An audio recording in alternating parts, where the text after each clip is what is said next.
Assalamualaikum warahmatullahi wabarakatuh. Selamat pagi anak-anak semua. Salam sejahtera untuk kita semua. Bagaimana kabarnya hari ini? Alhamdulillah, semoga senantiasa kita selalu diberikan kesehatan ya.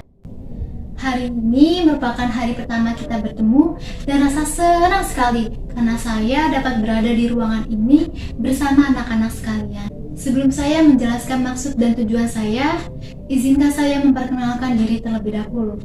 Perkenalkan, nama saya Qurratul Ain. Anak-anak sekalian bisa memanggil saya Ibu Aini. Saya bertempat tinggal di Cipinang Muara, Jatinegara, Jakarta Timur. Saya merupakan mahasiswa bimbingan dan konseling dari Universitas Indra Prasta PGRI yang sedang melakukan kegiatan PPL untuk beberapa bulan ke depan.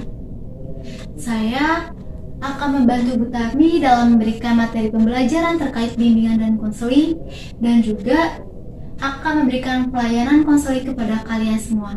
Apabila ada di antara kalian yang ingin melakukan konsultasi atau menceritakan masalahnya sedang dialaminya, bisa temui saya pada saat jam istirahat atau setelah pulang sekolah di ruang BK.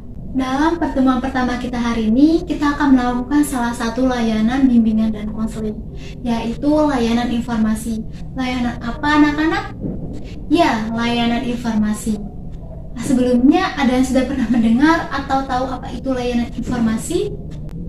Jadi, layanan informasi adalah layanan yang dapat membantu peserta didik menerima dan memahami berbagai informasi diri, sosial, belajar, karir atau jabatan, dan pendidikan lanjutan. Layanan informasi akan membuat peserta didik yang tadinya tidak tahu menjadi tahu.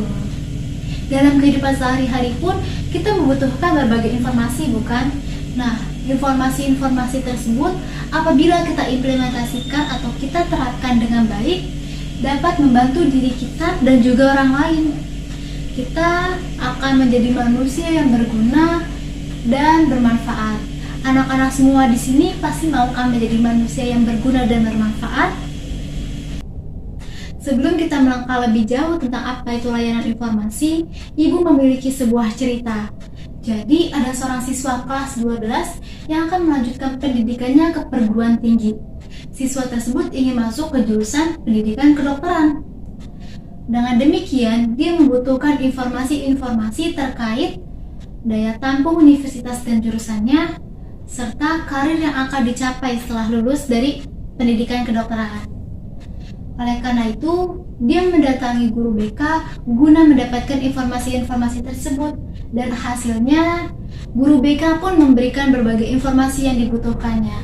Siswa tersebut yang tadinya tidak tahu apa-apa menjadi paham dan tahu apa yang harus dilakukannya. Oleh karena itu, pada pertemuan pertama kita hari ini, Ibu akan memberikan topik materi yang masih berkaitan dengan cerita tadi, yaitu perencanaan pendidikan dan karir setelah lulus sekolah. Topik perencanaan pendidikan dan karir setelah lulus sekolah memiliki banyak sekali manfaat. Salah satunya seperti pada cerita tadi, yaitu siswa yang tadinya tidak paham tentang jurusannya menjadi paham dan mengerti apa yang harus dilakukannya agar dapat mencapai apa yang diinginkannya. Masih banyak lagi manfaat yang dapat diperoleh. Kira-kira manfaat apa aja sih yang dapat diperoleh dari mempelajari perencanaan pendidikan dan karir setelah lulus sekolah? Ada yang ingin menjawab? Benar sekali, pertama-tama kita akan mendapatkan gambaran mengenai diri kita, cita-cita kita, pekerjaan kita, pendidikan lanjutan kita, dan sebagainya. Yang kedua, perencanaan pendidikan dan karir kita setelah lulus menjadi tertata. Yang ketiga, kita dapat meminimalisir kegagalan yang terjadi pada saat pelaksanaannya, karena kita sudah memiliki banyak rencana cadangan, sehingga apabila kita gagal, kita tidak akan berhenti. Yang keempat, kita dapat lebih fokus terhadap perencanaan pendidikan dan karir kita. Dan yang terakhir, kita lebih bersemangat dalam mencapai pendidikan dan karir kita. Setelah kita mengetahui manfaat yang akan diperoleh dari topik pertemuan hari ini, maka alangkah baiknya apabila kalian semua dapat turut dan aktif dalam menjawab, bertanya, memberikan pendapat, dan menanggapi. kalian yang sedang mengobrol, menulis, atau melakukan kegiatan yang tidak sesuai dengan topik pertemuan kita hari ini, Ibu minta untuk ditunda terlebih dahulu. Mari fokus terhadap topik pelayanan hari ini, karena ini akan membantu anak-anak sekalian. Bisa ya? Jadi nanti Ibu akan memberikan kesempatan kepada kalian untuk memberikan pendapat, bertanya, dan menanggapi. Kalian tidak perlu takut atau ragu-ragu.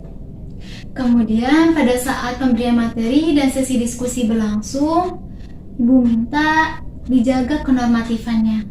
Misalnya, apabila ada yang ingin berpendapat, kita hargai pendapatnya jika berbeda. Lalu, apabila ada yang ingin bertanya, bisa acungkan tangan dan jangan rebutan. Setelah itu, Ibu harap kalian tidak ada yang mengobrol dan duduknya rapi.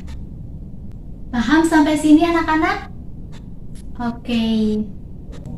Selain itu, selama pertemuan hari ini dan seterusnya, kita akan belajar menanamkan asas keterbukaan dan asas kerahasiaan.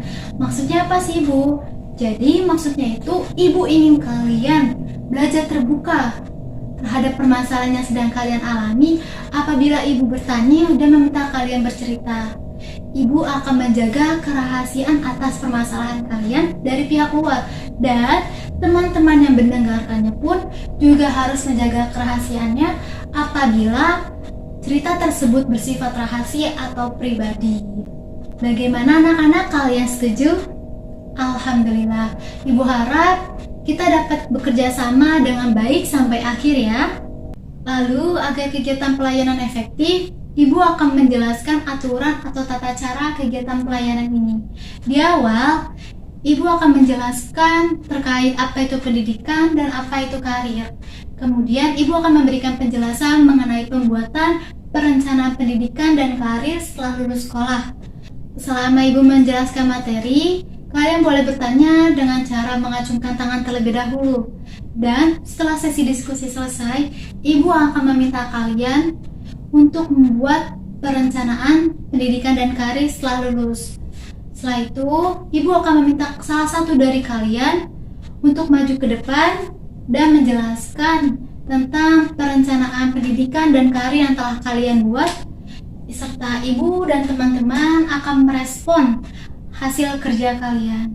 Bisa dipahami anak-anak? Baik, sebelum kita masuk ke kegiatan inti, lebih baik kita berdoa terlebih dahulu. Berdoa menurut agama dan kepercayaan kita masing-masing dimulai.